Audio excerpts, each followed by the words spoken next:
guys were trying to be careful with Braxton and was taking the ground too much. How much as camp went on, did you hit him? Is there any concern at all Monday night with him getting hit? No, no concern. He's had plenty of contact reps during his career, and he's been live, good to go. To the ground tackles, probably a few, but you know we didn't have many even after the first scrimmage. So. Middle, Dave.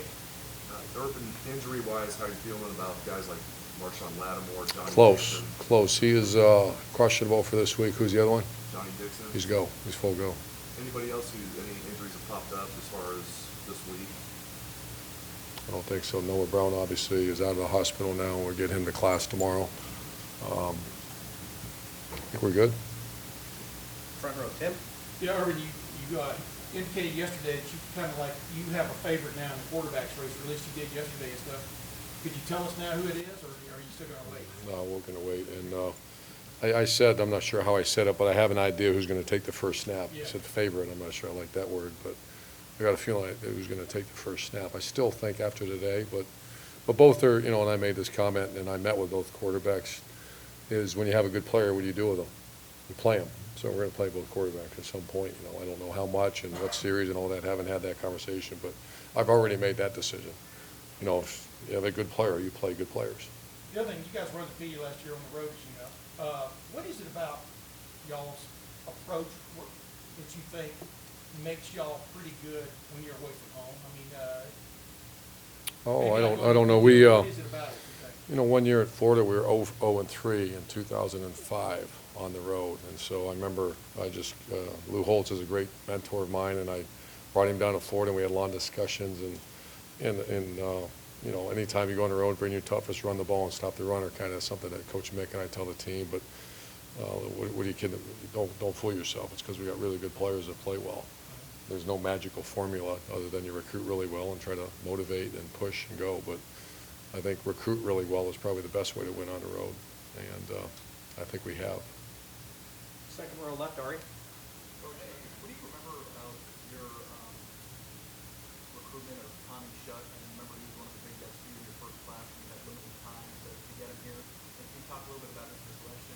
Yeah, he's had the best. He comes from a wonderful family, one of my favorites, and to see his progress, it's overdue, to be honest with you. And he knows that. I know that. Coach Jay knows that. And he's had a really, really good camp. He's very active. His body weight's right where we want it. Academically, he's made a surge too. So he's a classic guy that probably screwed around a little bit too much. And I'm not sure. I don't mean screwed around as far as lifestyle, but just wasn't doing what we would expect out of a highly recruited kid. But he looks like it now. When you first got here, he was one of the guys that you flipped, and you know there was some flack from other coaches about flipping gentlemen here and all that stuff and how that. I don't remember that. Is that right? I forgot all about that. About his recruitment though, and just the process of going after a guy, he said there was, you know, that you were pretty powerful with the swing. No, we called him up and said, "Are you interested in Ohio State?" And he said, "Absolutely." So we said, "How about coming for a visit?" And he loved it. And he said, "I want to come to Ohio State." Crazy, isn't it? That's when you see people like concerned about, man, they went out. Yeah, we called the player and said, "Hey, you have an interest in Ohio State?" And he said, "Absolutely, I do. It's a great school, great academics, and I'd like to take a look." I said, "Great, come on and visit." We're allowed to pay for it too. They came on his visit, really liked it. His dad was on his visit. Great mom and dad. They liked everything about it, and that's how he came to Ohio State. You said the first thing you said that you won a championship. I didn't know, was that something you say a lot, or, but that just sticks out to me, you know, first thing. Tommy said that? Yeah. I guess. I could tell you the plays in the game. I don't remember that kind of stuff. Front row left, Doug. Urban, we know you guys talked a lot last year about blocking the skilled players at Spencer and Myers. The best. How good that was. Yep.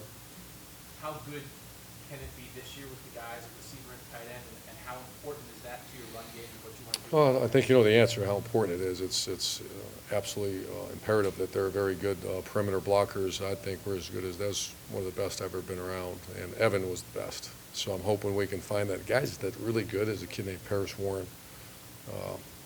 Campbell, excuse me. Paris Warren played for me at Utah. Paris Campbell is really coming on as far as a guy that can set the point out there, and he's a bigger, stronger guy. So it's absolutely essential that in our offense, because we play a lot of horizontal football, and those guys are the responsible for the big hits most of the time. And when you have this big group of receivers, how much does the blocking ability factor into who's going Oh, it's huge. Yeah, the other part won't happen unless you can do that. You think the Campbell thing's because he's a former running back? Yeah, and he's big, he's strong, and he's tough, and he's showing that, and I love him. I think he's going to have a really fine career here. He's a guy he's going to play a lot Saturday. And the last question is front row, Bill. This is your fourth year, and at least for a couple of them, you got an idea of where you thought the team was. Both those years, teams that exceeded expectations. What's your feeling about this team? What's your gut feeling about this? It's up and down. You know, talent-wise, I feel very good about it. Obviously, the elephant in the room is the fact that we have 4 guys not playing. That's, you know, everyone's like, just shake your head like. But I feel very good about the character, the quality of people that we have going to get on the plane and go down there. And you're catching me after a pretty good practice. We had a good day today, so I feel pretty good about them. And probably tomorrow I'm going to be ready to dive off the side of the horseshoe if we have a bad day. But very, very good guys and very good leaders. That's the probably thing I love the most. You know, Josh Perry, Darren Lees, you know, Dolphus Washington, Joe Hale, Decker, Elfline, Jacoby Bourne, those guys, they're priceless, you know, as far as leadership and just guys I trust. Have you ever been to Blacksburg? I have not. I have not. I played minor league baseball not far from there, but Yeah. that's my only experience down that way. Yeah, it's supposed to be a great home field for them. I mean, It's supposed to be great. I called 3 or 4 coaches who played down there, and yeah, it's supposed to be one of the top 5, 6 in the country. Where did you play? Pulaski, Virginia. Been there? Last question, Bill. You been there, Clay? I got you then. I'm one up on you. Have a good day.